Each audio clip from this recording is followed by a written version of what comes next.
Students, मैं Renu ma'am. बेटा हम कर रहे हैं कक्षा 7 का चैप्टर नंबर 9 जो हमने पढ़ लिया है। उसके प्रश्न उत्तर भी हमने कर लिए। आज हम करते हैं उसके शब्द भंडार और भाषा कौशल। चैप्टर था बेटा हमारा पर्यावरण की सुरक्षा। चैप्टर हमने पढ़ लिया, इसके प्रश्न उत्तर भी हम कर चुके हैं। अब इसका शब्द भंडार। शब्द भंडार में पहला है हमारा प्रश्न, निम्नलिखित शब्दों के समानार्थक शब्द लिखिए। समानार्थक यानी समान अर्थ रखने वाले शब्द। तो समानार्थक पर्यायवाची कहते हैं इन्हीं को। तो यहाँ पर जैसे अनुरोध का पर्यायवाची निवेदन होता है, उसी प्रकार से शिक्षक के पर्यायवाची हो गए आपके अध्यापक, गुरु भी होता है। उपभोग, उपभोग का प्रयोग यानी उपभोग करना, किसी चीज़ को इस्तेमाल करना, उपभोग प्रयोग। पर्यावरण, वातावरण। उद्देश्य, लक्ष्य, ध्येय, प्राण, जीव। तो ये हैं आपके पर्यायवाची। फिर है निम्नलिखित शब्दों के विलोम शब्द लिखने हैं। विलोम शब्द में जैसे सुविधा का असुविधा, ज्ञान अज्ञान, हानि लाभ, रुष्ट अरुष्ट या तुष्ट, संतुलन असंतुलन, नर्म कठोर। निम्नलिखित शब्दों से संज्ञाएं बनाइए। जैसे मीठा से बनाया मिठास, दृष्ट से दृष्टि, ज्ञान से ज्ञानी से ज्ञान, महान से महानता, जानना से जानकारी, सच्चा से सच्चाई। नेक्स्ट है निम्नलिखित से विशेषण बनाइए। संकट से जैसे बनाया हमने संकटकालीन, शिक्षा से शैक्षिक, सुविधा सुविधाजनक, विज्ञान वैज्ञानिक, संतुलन संतुलित, भीषण भयंकर। आगे मानव की किस अभिलाषा के कारण वातावरण को हानि पहुंचती है, तर्क सहित अपने उत्तर विचार व्यक्त कीजिए। ये आपको खुद को करना है बेटा। नेक्स्ट है कि जिस प्रकार से पर्यावरण है परि प्लस आवरण, चारों ओर का आवरण, ऐसे ही जो व्याकरण है उसका संधि विच्छेद होगा वी प्लस आकरण।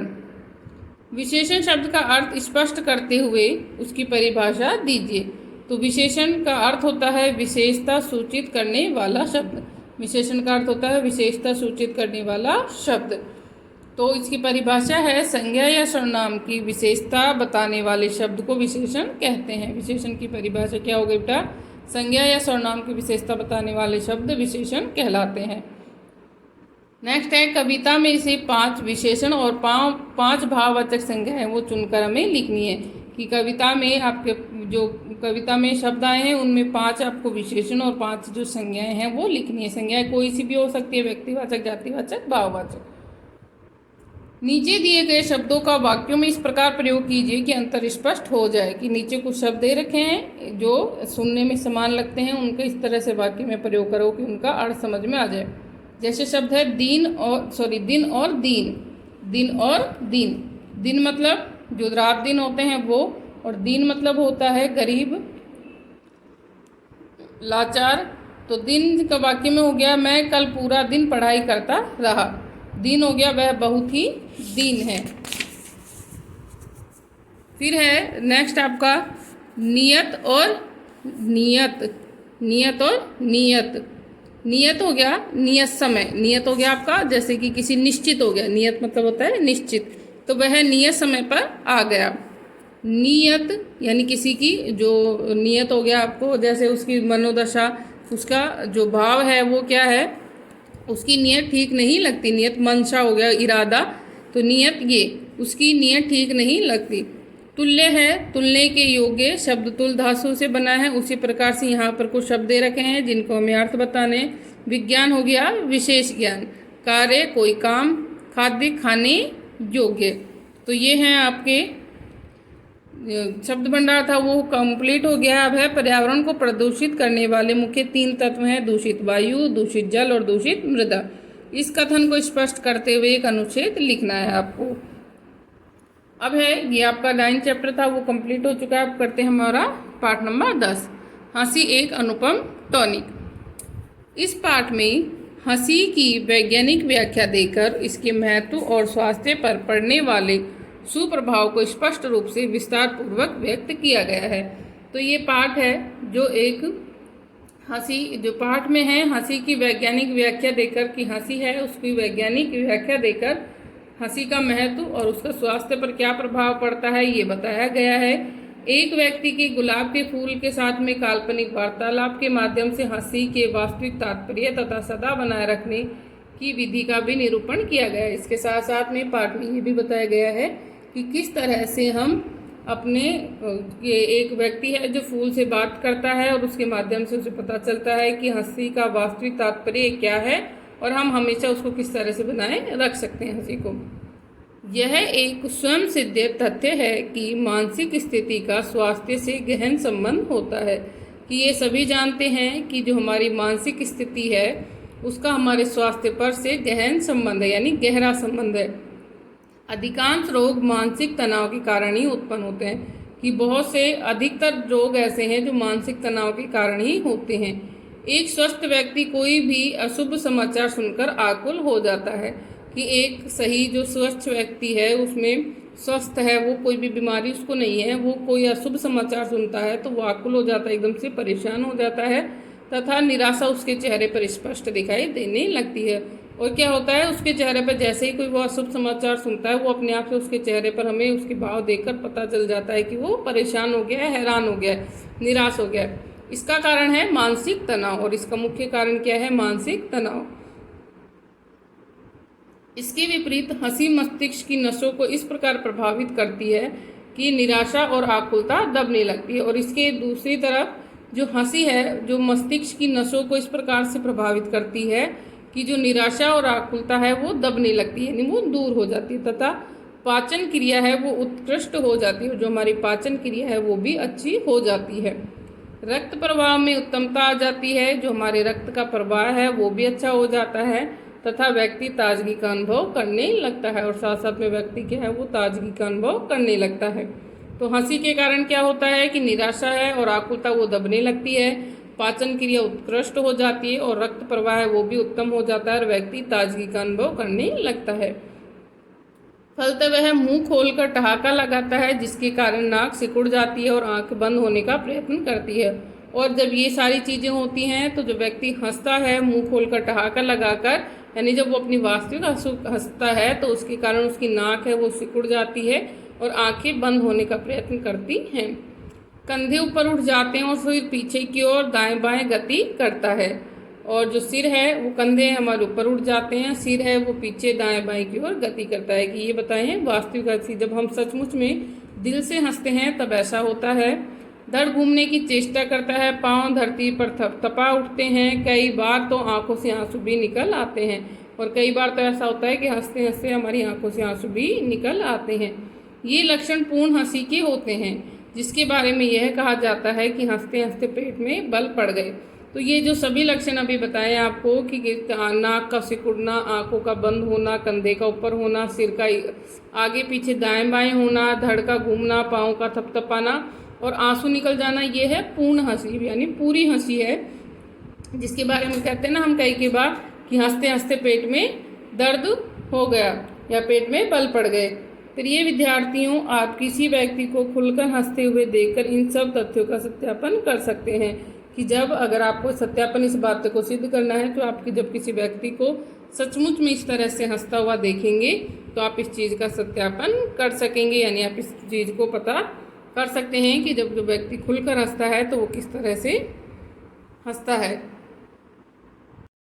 हंसी से प्राप्त होने वाला हर्ष वास्तव में प्रकृति द्वारा मानव को दी जाने वाली सर्वश्रेष्ठ वरदान है, कि जो हंसी से हमें खुशी मिलती है वो प्रकृति द्वारा मानव को दिए जाने वाला श्रेष्ठ वरदान है। ऊपर हमने हंसी की वैज्ञानिक परिभाषा दे दी, परंतु मोटे तौर पर इसे स्पष्ट करने हेतु यह कहना ही पर्याप्त होगा कि हम तभी हंसते हैं जब हम अच्छे मूड यानी मिजाज में होते हैं, कि जब हमारा मूड अच्छा होता है हम तभी हंसते हैं, हमारे विचार सकारात्मक होते हैं तथा हम अपने सगे संबंधियों, मित्रों आदि से समर्थन की आशा के विषय में आश्वस्त होते हैं।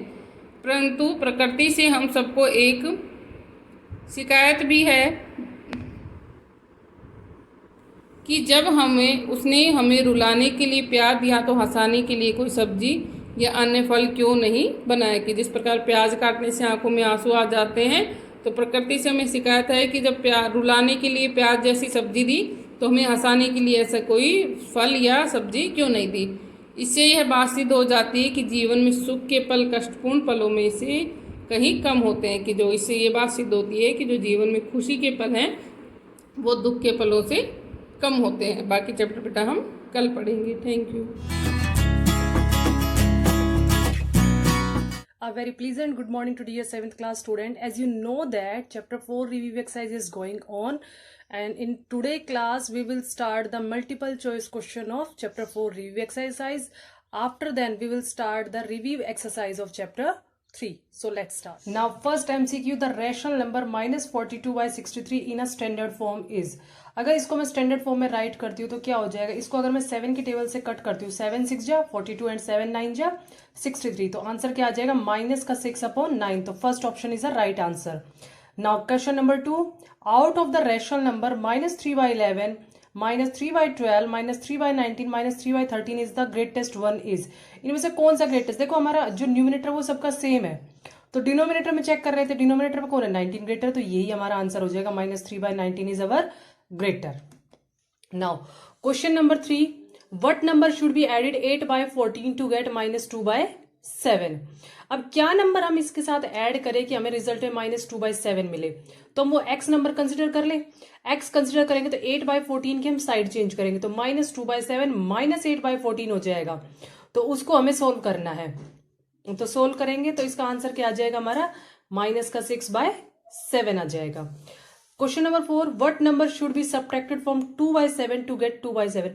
2/7 में से क्या सब्ट्रैक्ट करें कि हमें रिजल्ट भी सेम मिला है 2/7, तो क्या करेंगे 0 किसी भी नंबर से सब्ट्रैक्ट करोगे तो आंसर में क्या आएगा, सेम नंबर आ जाएगा हमारा. द मल्टीप्लेटिव इनवर्स ऑफ माइनस 7/11, इसका इनवर्स क्या हो जाएगा, इनवर्स होता है उल्टा रेसिप्रोकल करना, यानी कि 11/7 तो माइनस साइन है तो माइनस 11/7 इसका क्या हो जाएगा मल्टीप्लीकेटिव इनवर्स. तो चैप्टर नंबर 4 की रिव्यू एक्सरसाइज कंप्लीट हो गई. अब स्टार्ट करते हैं chapter number 3. Now chapter number 3 review exercise. Like decimals are those which have a same the number of the dash places. Like decimals में क्या होता है कि जिनमें सेम नंबर ऑफ प्लेसेस होती है. किसकी सेम नंबर ऑफ प्लेसेस होती है, वो होती है हमारी decimal places. The number of digits in the decimal part of. अब नंबर ऑफ डिजिट्स क्या है इसमें डेसिमल पार्ट की, देखो 6.78 है और उसकी मल्टीप्लाई अगर 3.222 से करें तो 3 डिजिट तो यहाँ हो गए और 2 डिजिट ये, तो टोटल कितनी हो गई है 5 डिजिट्स, तो आंसर आएगा 5. The decimal number of 7.6291,803 rounded to nearest 100th is. Nearest to 100 करना है तो देखो 7.62 है, हमें यहाँ पे देखना है, तो यहाँ पे क्या होगा एक डिजिट और बढ़ जाएगी, यानी कि 7.63 हो जाएगा. नियरेस्ट टू 100 हमें इंक्रीज करना है. तो the value of the expression, इस एक्सप्रेशन की वैल्यू क्या होगी. अब देखो जो डेसिमल है कितनी जीरोज है, 2 डिजिट यहाँ पे हमारे पास 1 2 3 4 5 6 हमारे पास इसमें है और 8, मतलब 6 + 2 8 हो गया है. और हमें कितने कट करनी है, यहाँ पे हमारे पास 3 डिजिट है, तो डेसिमल कितनी डिजिट से पहले लगेगा, तो उसके लिए आ जाएगा 0.5 जीरोज लगाएंगे यहाँ पे, यानी कि 4 0 और 1. If the cost of 1 pen is rupees 18.65, then the cost of 10 pen. अगर 1 पेन की कॉस्ट 18.65 है तो 10 की कितनी हो जाएगी, 10 को इससे मल्टीप्लाई कर देंगे तो आ जाएगा हमारे पास 186.5, यानी कि डेसिमल जो है 1 प्लेस राइट साइड में शिफ्ट हो जाएगा. देन हमारे पास आते हैं true false. A decimal has a 4 part. Decimal में 4 पार्ट होते हैं, डेसिमल में 3 पार्ट होते हैं. एक हमारा होता है होल पार्ट, डेसिमल पार्ट, और एक हमारा डेसिमल होता है. इसमें 3 होते हैं, 4 नहीं होते, तो ये हमारा फॉल्स हो गया है. सेकंड हमारे पास unlike decimal number can be converted into like decimal by adding zeros at the end of the decimal part. Yes, हम उनको लाइक करने के लिए क्या करते हैं, ऐड जीरो ऐड कर देते हैं. 10 3/8 expressed as a decimal is 10.38. क्या हम इसको इस तरह से एक्सप्रेस कर सकते हैं, लेकिन इसको तो हम राइट करेंगे तो ये हो जाएगा 8 10 80, 80 + 3 83/8 आएगा, तो इसको हम इस तरह से राइट नहीं कर सकते, ये फॉल्स है हमारा. 49.037 डेकाग्राम इज इक्वल्स टू 4903.7 ग्राम के इक्वल होता है ये, नो ये इक्वल नहीं है इसके. इफ अगर इस नंबर को हम इससे डिवाइड करते हैं 58 आता है, क्या हम डेसिमल्स को डिवाइड करेंगे तो क्या हमारे पास 5.8 ही आएगा, तो ये भी क्या हो जाएगा रॉन्ग है, ये फॉल्स हो जाएगा. आफ्टर देन हमारे पास है मैच द फॉलोइंग. मैचिंग करनी है आपको डेसिमल पार्ट. अब डेसिमल पार्ट कौन सा है इसमें हमें देखना है, डेसिमल पार्ट हो जाएगा हमारा whole part and the decimal part, तो ये वाला हो जाएगा. इसका आंसर हो जाएगा हमारा सी. फर्स्ट का आंसर सी है. लाइक डेसिमल्स, लाइक क्या होते हैं same number of decimal places जिसमें होती है, तो वो हमारा ई है. सेकंड का आंसर ई. अनलाइक डेसिमल्स, अनलाइक क्या होते हैं अलग अलग मिलेंगे, यानी कि different number of decimal places, A part हो जाएगा इसका.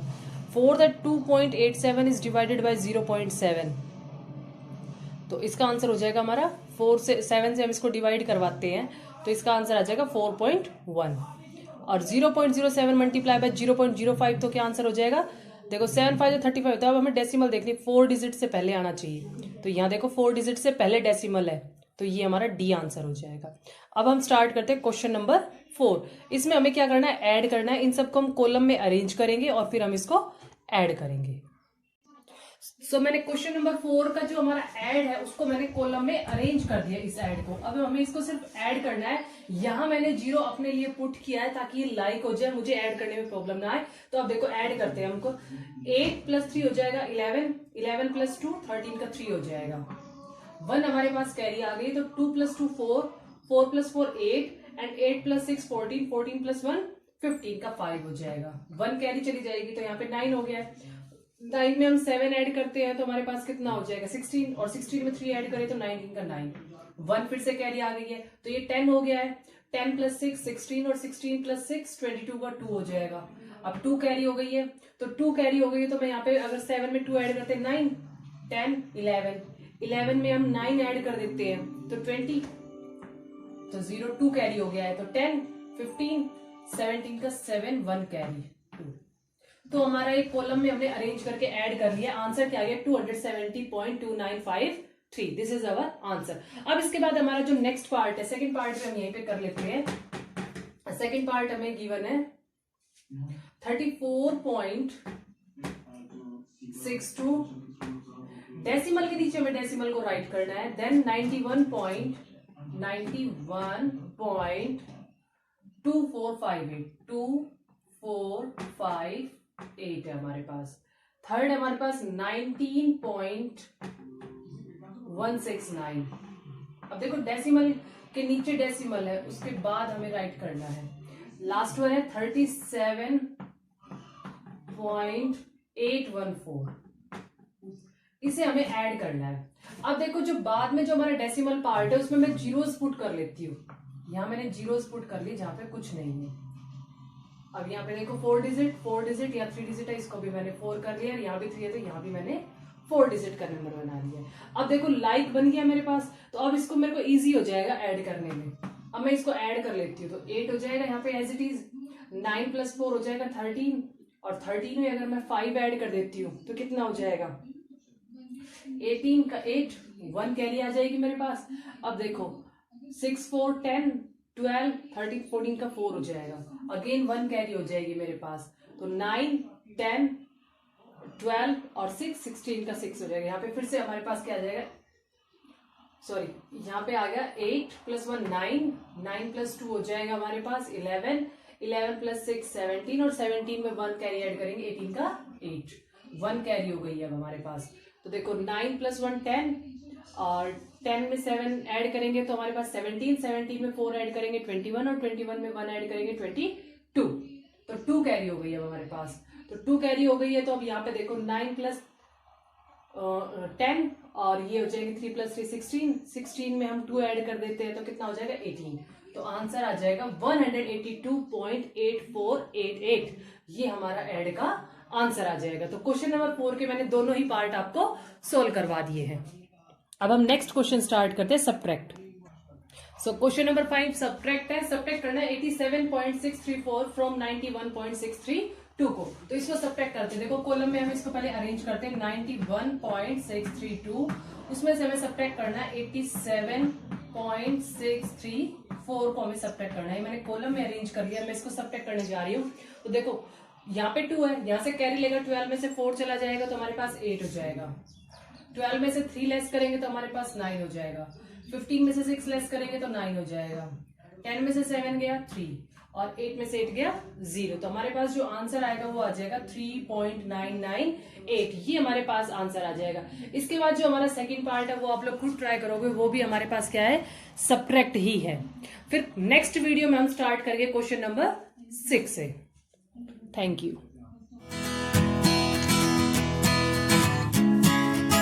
Morning students, welcome to our YouTube classes. This is for class 7. In previous class we have started our 18th chapter of geography, named water, fresh and saline. There are two types of water, first fresh water and second saline water. We also read about the oceans of our world in previous class, like Pacific Ocean, Antarctic Ocean, Atlantic Ocean, Indian Ocean and Arctic Ocean. Today we continue our class with the new topic salinity of the oceans, कि पानी के oceans के अंदर जो लवणता होती है वो क्या होती है. Salinity is defined as the level of dissolved salt present in the water. कि salinity पानी के अंदर लवणता की मात्रा को, जो उसके अंदर घुला हुआ नमक होता है, उसको प्रेजेंट करता है. It is expressed in gram of salt per 1000 gram of water. और ये कैसे एक्सप्रेस किया जाता है कि पर 1000 ग्राम पे ग्राम जो सॉल्ट होगा वो पर ग्राम में होगा और जो पानी होगा वो पर 1000 ग्राम पे होगा. Salinity is the lower in the equatorial, की सैलिनिटी इक्वेटोरियल जो एरिया होते हैं उनमें कम होती है. And the polar region compare to the tropical region where the rate of evaporation is higher.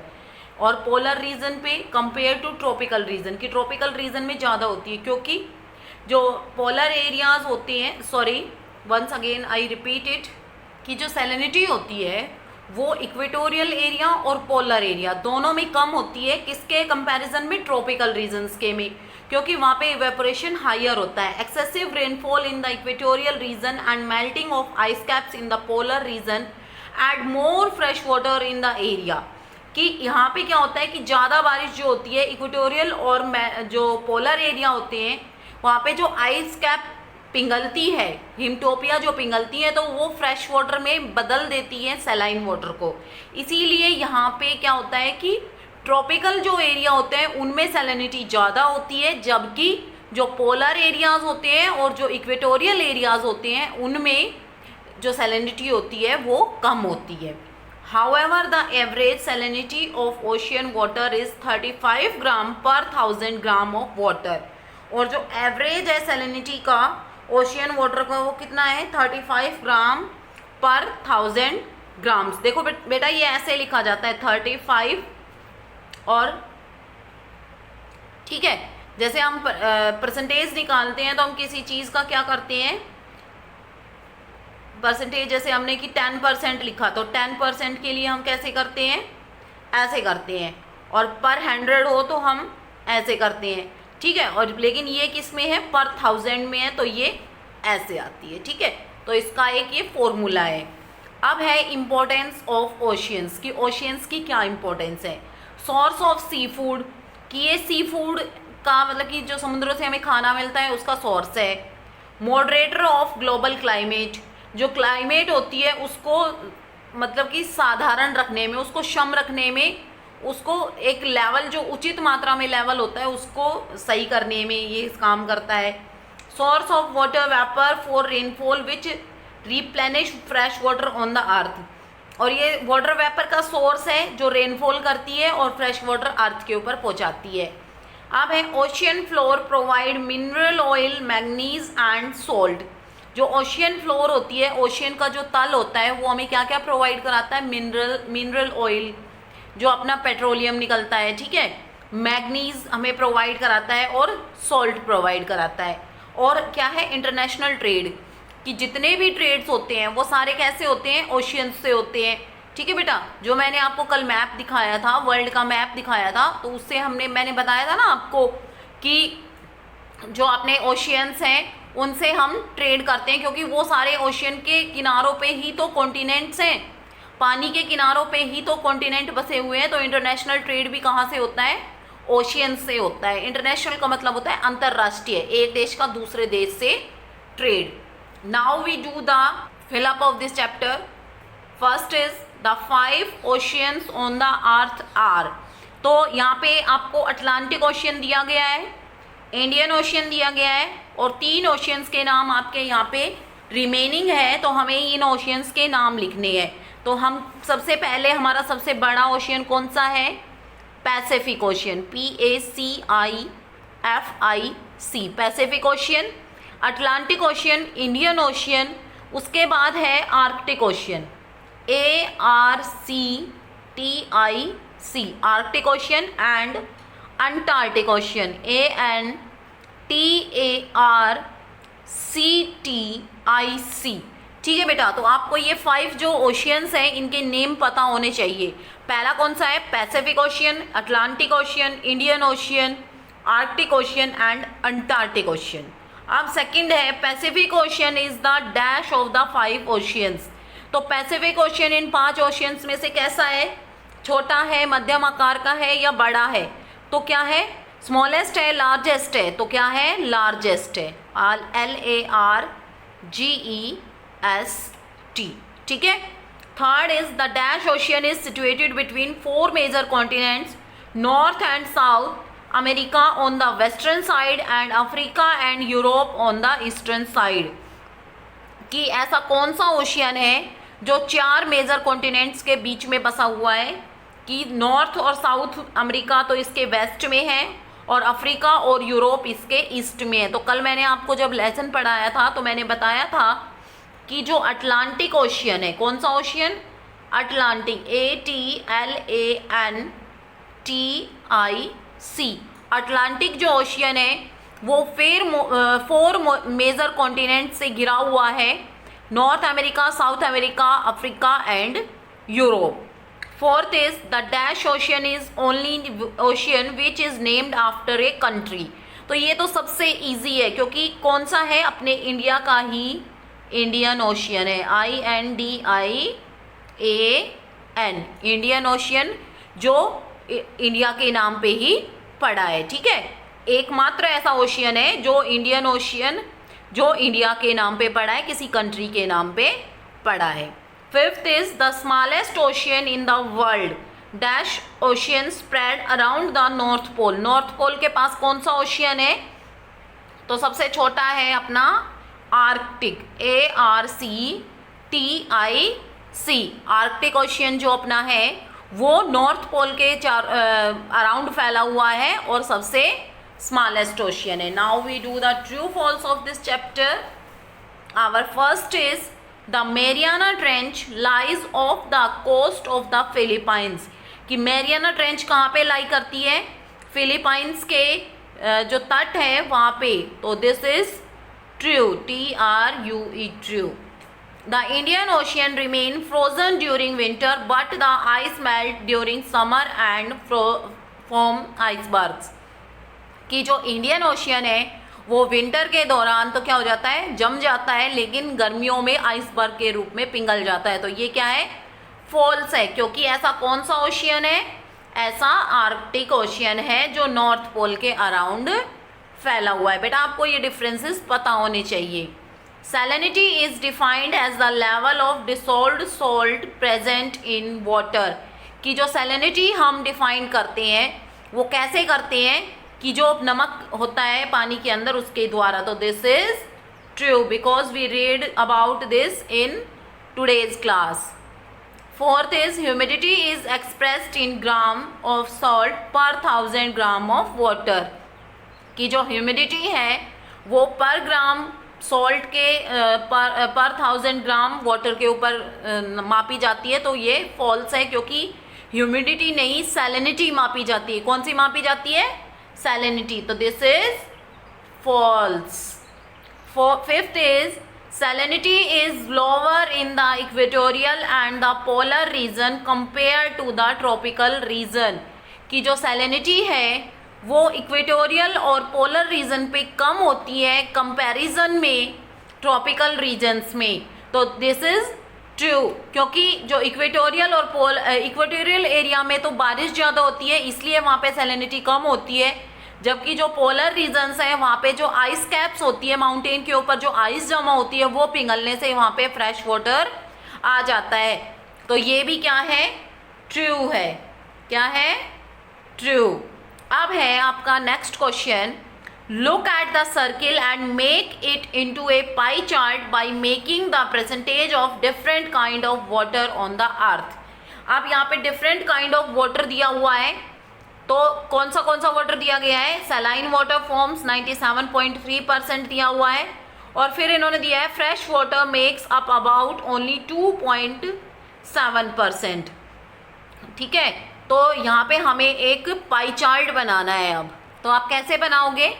आप क्या करोगे कि ये आपका 100% है, ठीक है, ये आपका क्या है 100% है, और 100% के अंदर आपका 97.3% आपका क्या है सैलाइन वाटर है। तो आप क्या करोगे कि इस 97.3 को, तो बेटा इस पाई चार्ट को हम कल की क्लास में करेंगे। I hope you understand the true false and exercise and the chapter very well. Thank you, have a nice day. This is for class 7th. Students, as you all know, we are doing letters, and in previous video we discussed about the application and formal letters, and I will give you a homework also for regarding application. Now today I will give you the homework regarding formal letter. Now look at the page number 225. This is the top question. You have to do it in your fair notebook regarding your formal letter. Application to the principal requesting for examination from appearing in science examination. You have to write it down, the application. You can write on your own words also, and you can use this application for this question. This is your homework. And now I want to start with another topic with the that is email writing. How you are going to write it down, email. This is our next topic. Now students, we have completed with the 50% syllabus. Now today from today's onwards I will start with the revision portion, and today I will take the topic of email writing. Now let's start. Email writing. Today I will tell you the format of email, how you are going to write it down, the email in your notebooks. Students, as you all know, what do you mean by email? Email is an electronic mail, which it is way of exchanging digital messages using mobile computers, etc. As you all know, we are doing our cheaper way of communication, you can say. Okay, so how you are going to write it down? First of all, make a box. Then you are going to write it down, first of all, from,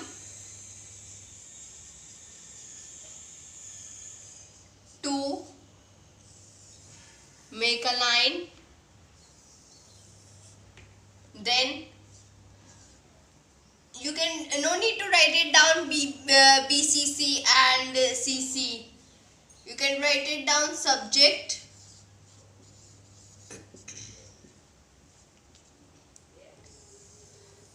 BCC and CC is the format when you are writing in your computer. And here you are writing down dear, your friend, or you are writing your professional और formal email, that is for respected sir और ma'am.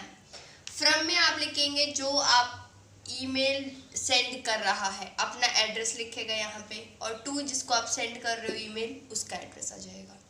Okay, now how you are writing, here you are writing down your content. Here you are going to write it down your content, and at the end of the box you are going to write it down your name. Who is writing this email, write it down your name. This is the easy format, and this is all containing 5 marks, which is based on your format and the question. 1 marks is of your format only. Students, please make sure that your format should be correct, otherwise it will deduct your marks out of 5. Okay students, now I want to give you an example of this question is given in your book only, page number 226. Now I will tell you about this question, how you are going to write it down in your fair notebook. This is the example, you have to write it down in your fair notebook. So students, an email to a friend telling him about the new PlayStation which your father gifted to you on your birthday. So students, this is the email, how you are going to write it down. From इसमें आ जाएगा आपकी email address. Okay, 2 में आप अपने friend का email address लिखेंगे जिसको आप सेंड कर रहे हैं, और CC में कुछ नहीं लिखेंगे, इसको ब्लैंक छोड़ देना.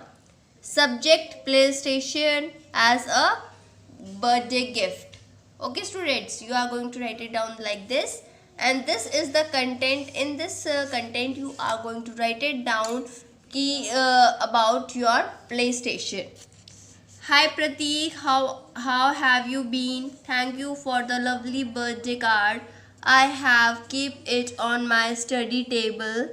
You won't believe my father gifted me the latest PlayStation on this birthday. It is a PS4. My father also bought a 40 LED and a home theater last month.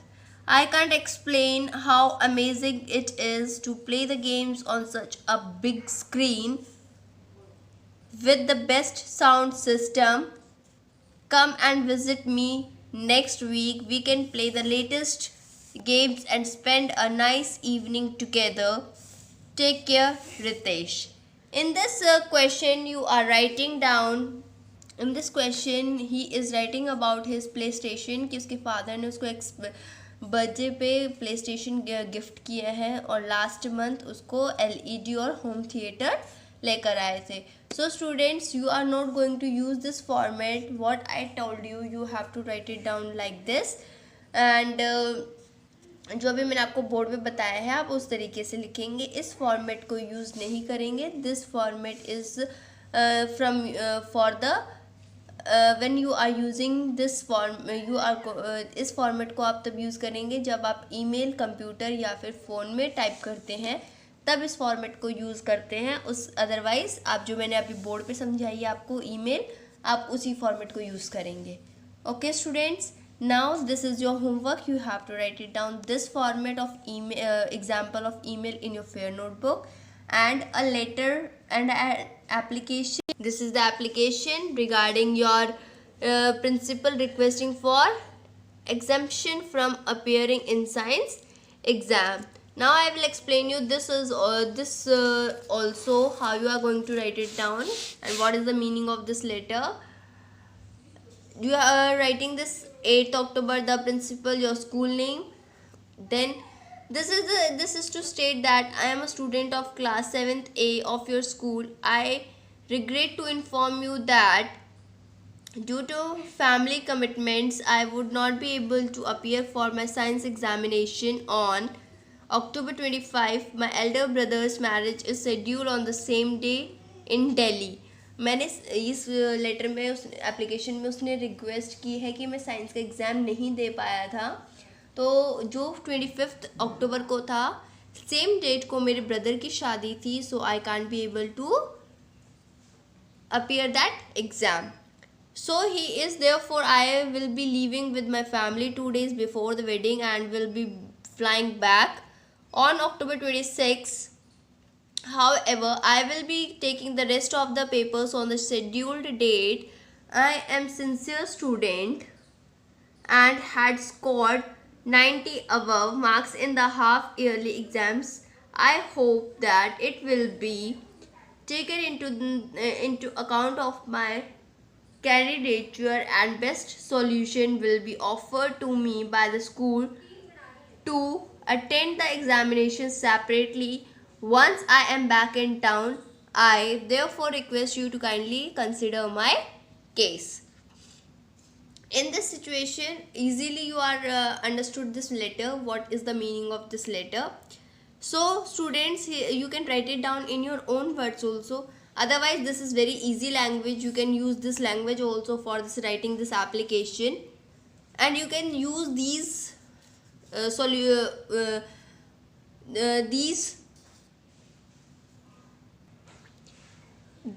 this application is written appropriately, so you can use this solution for writing. Okay students, you have to write it down this letter and email writing in your fair notebook. This is your homework. Okay students, thank you everyone.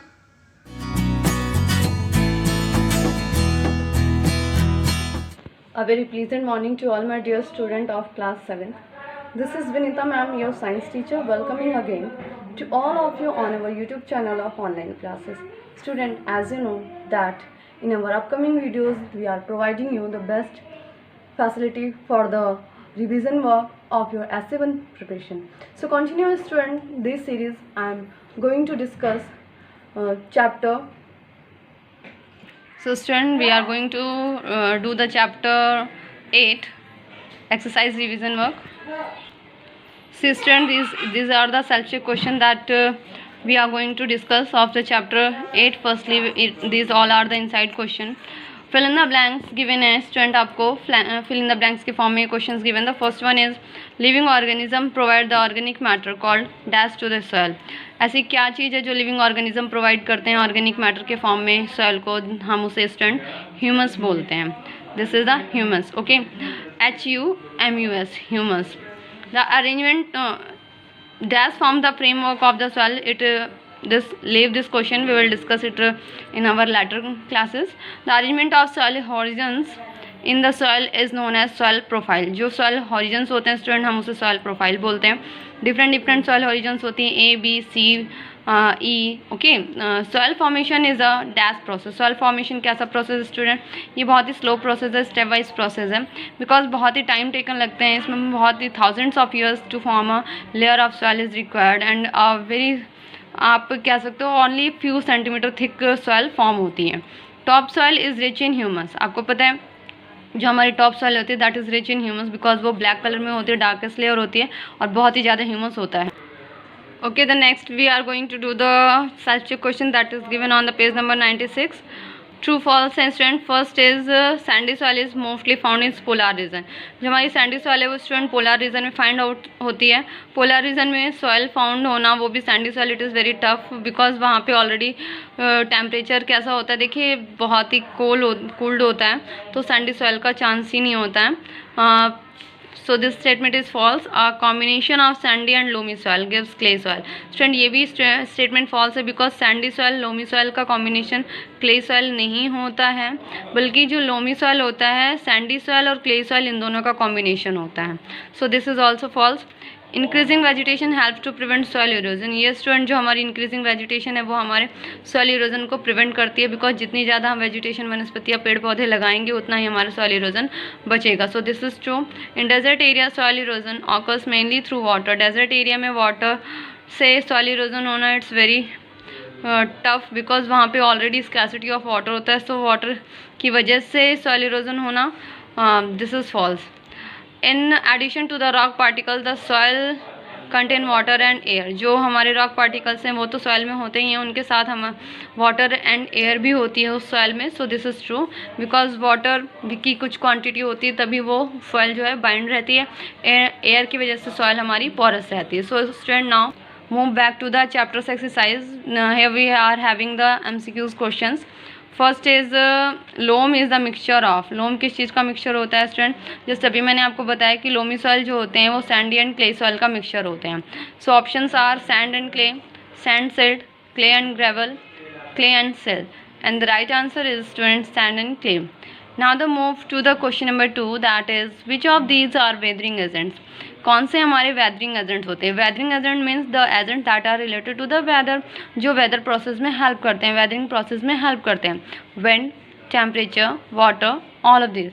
Yes student, these all 3 are the weathering agents because ये तीनों ही weather से related हैं. So here we will tick on the all of this. Which soil type has the poorest water holding capacity? Now आपसे पूछा जा रहा है कि poorest water holding capacity किस soil की होती है. Student, clay soil में maximum होती है, loamy soil में लिमिटेड अमाउंट होता है, सैंडी सॉइल इसमें बिल्कुल भी वाटर होल्डिंग कैपेसिटी नहीं होती है बिकॉज इसके जो पार्टिकल्स होते हैं वो साइज़ में भी बड़े होते हैं, तो वो बाइंड भी नहीं होते हैं और बिल्कुल भी वाटर होल्डिंग कैपेसिटी नहीं होती है. So right answer is sandy soil. Humus is an important part of the soil because humus जो है सॉइल का इंपॉर्टेंट पार्ट है, इसलिए क्योंकि वो क्या कंटेन करता है, it helps clay particles to stick together, clay particles को चिपकने में हेल्प करता है. In case the ability of soil, ability of sand to hold water, मतलब सैंड की जो एबिलिटी है, क्षमता है वाटर होल्डिंग कैपेसिटी, उसको बढ़ाता है. Make the soil fertile, soil को फर्टाइल बताता है. Helps in nitrogen fixation, nitrogen fixation process में हेल्प करता है, नाइट्रोजन को रिवर्स जो नाइट्रोजन साइकिल होता है उसमें. सो स्टूडेंट ह्यूमस जो है वो सॉइल को फर्टाइल बनाता है. This is our right answer, so will tick on the option C. Soil erosion is, soil erosion क्या है? Soil pollution? No. Weathering process? No. Soil formation? No. The removal of top soil by wind and running water, पानी के बहाव से, हवा के बहाव से जो हमारी टॉप सॉइल है उसका रिमूवल, उसका हट जाना, उड़ के बह के कहीं और चले जाना, that we call the soil erosion. So the right answer is D. We have tick on the option D. Now student here we are having the fill in the blanks. Loamy soil is dash in colour, loamy soil हमारा किस colour में होती है? Black colour में होती है. ठीक है, इसमें ह्यूमस की क्वांटिटी भी प्रेजेंट होती है. The dash soil has the highest water holding capacity, सबसे ज़्यादा water holding capacity student clay soil की होती है. Okay. The A horizon is the dash layer and is also known as dash. जो हमारी ए होरिजन है student we call it the top most layer and it is also known as the top soil oil, because top most layer है, top soil known. Dash soil is suitable for the plant growth, plant growth के लिए कौन सी soil best होती है? Loamy soil is very suitable for the plant growth because porous होती है, water holding capacity भी गुड होती है, ह्यूमस भी होता है. So that's why it is suitable for all type of plant growth. We can conserve soil by terrace farming, हम soil को किस तरीके से कंजर्व कर सकते हैं? टेरेस फार्मिंग से भी, प्लांटेशन को ग्रो करके, बिकॉज यहाँ पे वर्ड फार्मिंग है, so we have write it here terrace farming. Now true false are. Bed rock is ideal for growing crops, bed rock जो है, बेड रॉक, रॉक का जो बेड है मीन्स वहाँ पे बहुत सारे रॉक्स होंगे, तो ऑब्वियसली बात है वो किसी भी कंडीशन में ग्रोइंग क्रॉप्स के लिए बेटर नहीं हो सकता. So this is false. The C horizon is the layer of soil which is rich in humus. C horizon की बात करें, सबसे पहला हमारा ए होता है, देन बी होता है, देन सी होता है. तो ह्यूमस जो है वो टॉप मोस्ट लेयर पर पाया जाता है, that we call the A horizon. So C horizon पे ह्यूमस बिल्कुल भी नहीं होता. This is also false. Over grazing leads to soil erosion. Yes student this is true, because जितना भी जानवर अगर खेत को चर रहे हैं, खा रहे हैं, तो वहाँ पे वेजिटेशन नहीं होगी and due to the less of vegetation soil erosion is going to take place. So this is true. Soil without humus can not be fertile, वो सॉइल जो ह्यूमस के बिना होती है can be fertile, can not be fertile here. So this is true. Yes obviously बात है, humus अगर नहीं होगा तो सॉइल फर्टाइल नहीं होगी. Embankment help to prevent soil erosion, embankment like बांध जो हम लोग बनाते हैं. यस स्टूडेंट, सॉइल पोल्यूशन में नहीं लेकिन सॉइल कंजर्वेशन में हेल्प करता है. सो यहाँ एक टर्म मेंशन है pollution, so that's why it is false. Now the one word answers are. First one is the layered structure of the soil, soil का जो लेयर्ड स्ट्रक्चर है step by step, उसे हम क्या बोलते हैं? Soil profile. The property of soil that is link to its porosity, जो porosity से रिलेटेड है, यानी जो उसमें पोरस होता है, that is the term will be percolation of rate of water. Percolation rate of water यानी पानी की जो क्षमता उसमें किस तरीके से पर्कुलेट होती है, रिसती है. The soil that is most suitable for plant, plant के लिए जो सबसे बेस्ट सुटेबल सॉइल होगी that will be the loamy soil. Farming on steps, step farming जो हम खेती करते हैं ये जनरली स्टूडेंट माउंटेन्स या हिली एरिया पे होती है, टेरेस फार्मिंग भी call it. Large scale planting of trees, planting of trees, बहुत भारी मात्रा में हमें पेड़ों को उगाना है, that we call the afforestation. So student we have completed our today's content of the revision work, so you have to revise it in your fair notebook. You can write it also for your best revision work. That's all for today. Take care. Goodbye. Good morning student, welcome to online classes. This is Saroj from MLP International School Rajpura. Student, nowadays we are doing our revision part of each chapter. So in this regard, today same process we are just doing. So let us start. Good morning student, welcome to online classes. This is Saroj, student for class 7. Today we are going to start chapter number 8 revision, that is affection of snake. यानी कि affection का मतलब होता है आकर्षित होना, किसी चीज़ का अच्छा लगना. वो जो है स्नेक्स का क्या था अफेक्शन, तो उसके बारे में ये स्टोरी आपने पढ़ी है जिसमें आपको ये बताया गया है कि पाइथन जिसको दादाजी लेके आए थे, नरेटर के दादाजी, और उसको जो है उनके पास काफ़ी जो है पेट्स थे और उन्होंने सोचा कि मुझे पाइथन भी रखना चाहिए, लेकिन बाद में जो है उसकी जो है देखते हुए कि वो कितना डेंजरस है उस हिसाब से फिर उन्होंने उसको वापस जो है जंगल में छोड़ने की कोशिश की. तो उसके बाद उन्होंने पाया कि जो है वो गुम हो गया था और वो जो है ड्रेसिंग टेबल के सामने अपनी जो है छवि देखता था। तो इस तरह से वो अफेक्शन था उसका कि he just want to just see his own in the mirror. So let us start the revision of this. So student see the word treasure. आपका ये वर्ड मीनिंग है। वर्ड मीनिंग को आपको क्या करना है, ये वर्ड मीनिंग आपको लर्न करने हैं और मीनिंग आपको 3 ऑप्शंस मिलेंगे जिनमें से एक आपका करेक्ट ऑप्शन होगा, उसको आपको टिक करना है। तो ये एमसीक्यू टाइप क्वेश्चंस है। अब देखिए next exercise, answer the following question in one word sentence. आपको एक वर्ड में या फिर सेंटेंस में आंसर लिखना है। Who is the narrator in the story. Ruskin bond है नरेटर इस स्टोरी में। How did Titu the monkey react on seeing the Python. Python को देखकर टीटू जो मॉन्की था उसने कैसे रिएक्ट किया। He fell into the house squealing with frighten. वो जो है घर की तरफ भागा जो है स्क्वेलिंग विद फाइट, डर से घबराकर। Number 3, where did aunt Mary see the Python.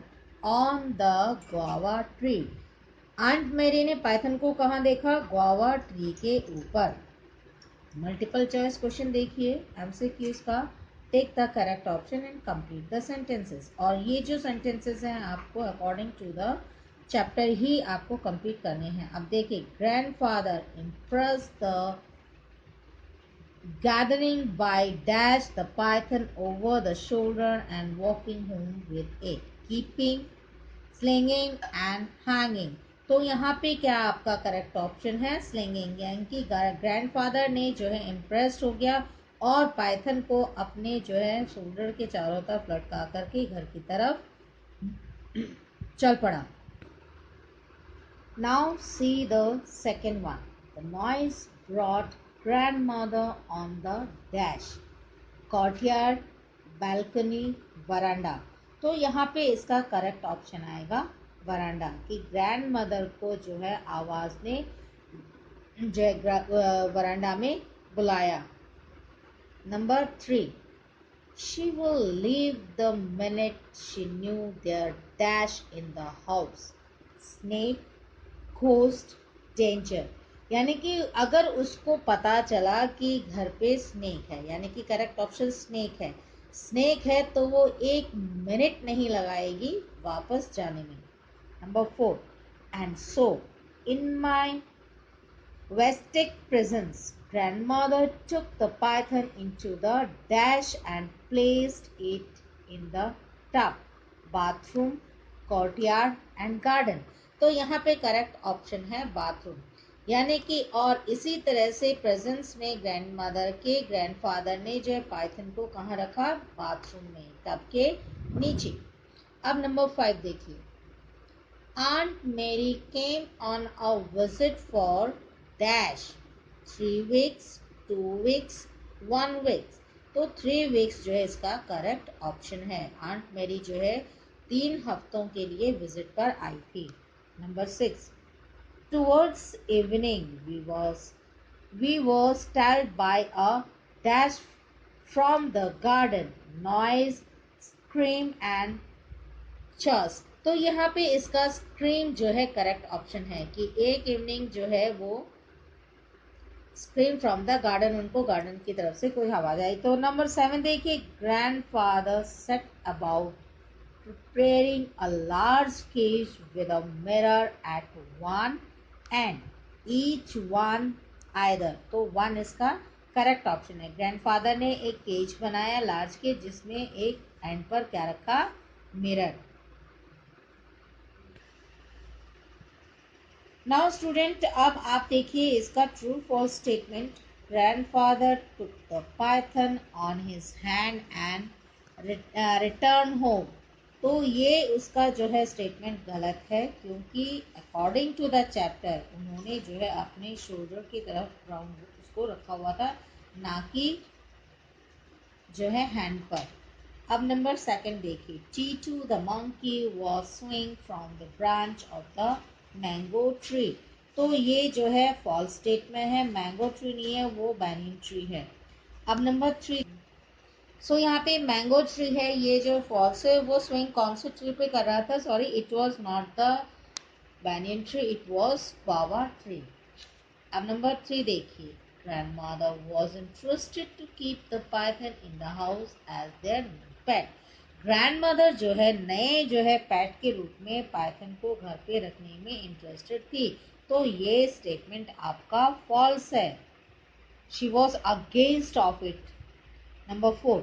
Aunt Mary came to the narrator's house on the 3-week visit. Aunt Mary जो है नरेटर के हाउस पे 3-week विजिट के लिए आई थी, तो ये स्टेटमेंट ट्रू है आपका. Aunt Mary saw the python on the jackfruit tree. अब जो है Aunt Mary ने जैकफ्रूट ट्री पे जो है पाइथन को देखा, तो ये स्टेटमेंट भी गलत है. It was not the jackfruit, it was guava tree. Number 6. The python loved to gaze on his own reflection in the mirror. कि पाइथन को जो है अपनी ही छवि छाया देखने में अच्छा लग रहा था मिरर के, तो ये स्टेटमेंट ट्रू है. After leaving the python in the jungle, the narrator's grandfather returned to home with one empty cage.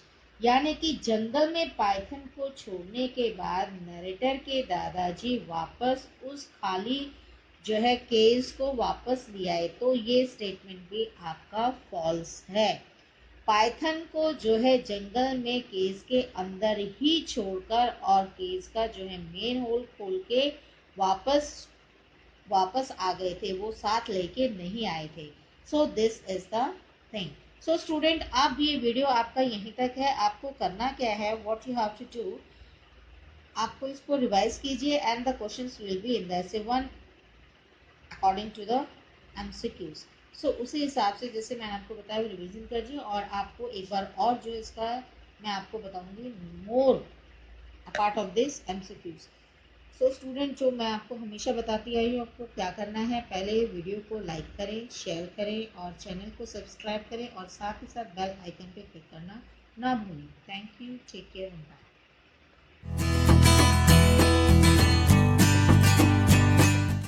Hello 7th class student. Today's session I teach you subject GK. Here class is 7th in chapter number 19 is world renowned personality. Student, यहाँ पे जो world में famous लोग हैं उनके बारे में बताया गया है.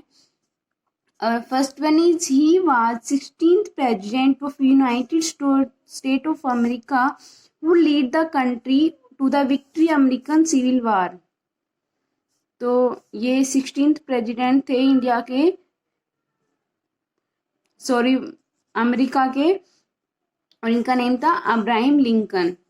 Next one is he was a Australian born politician and a leader of Nazi party. He was direct dictator of Germany. तो answer is Hitler. Next one, he is the leading face of the pre democracy movement and a leader of the national league for democracy in Myanmar. Myanmar एक India का neighbour country है. Answer is Aung San Suu Kyi. Next one is he is the famous Prime Minister of Israel and a military leader. He ranked among the most powerful leader in the history of Israel. The answer is Ariel Sharon. Next one, he is the German-born American politician, scientist and bureaucrat and diplomatic who served America as national security advisor and later as secretary of the state. तो answer is Henry Kissinger. ये German में born हुए थे और एक politician भी थे, scientist भी थे, और ब्यूरोक्रेट भी थे और डिप्लोमेटिक भी थे, और इनका नेम था Henry Kissinger. Next one is he was a communist revolutionist of Vietnam who played as a symbolic role as head of state Vietnam and a mediator of party dispute. तो इनका नाम था हो चाय मिन्ना. Next one is he was the most significant black leader who stood against the racism and apartheid in South Africa while many in the world were silent. ये थे Nelson Mandela. इन्होंने as a black leader इन्होंने work किया था। Next one is she is the first women prime minister of the United Kingdom and was the first women to lead a major political party in the country. Student, ये first women prime minister थी जो United kingdom UK की जो prime minister बनी थी and was the first women to lead the major political party. तो answer is Margaret Thatcher. तो student, आपको ये सभी फेमस पर्सनालिटीज़ के नेम अच्छे से लर्न करने हैं और फिर इनको अपनी नोटबुक में अगर राइट करना चाहते हैं तो ठीक है, अदरवाइज इसको लर्न करना है। ओके।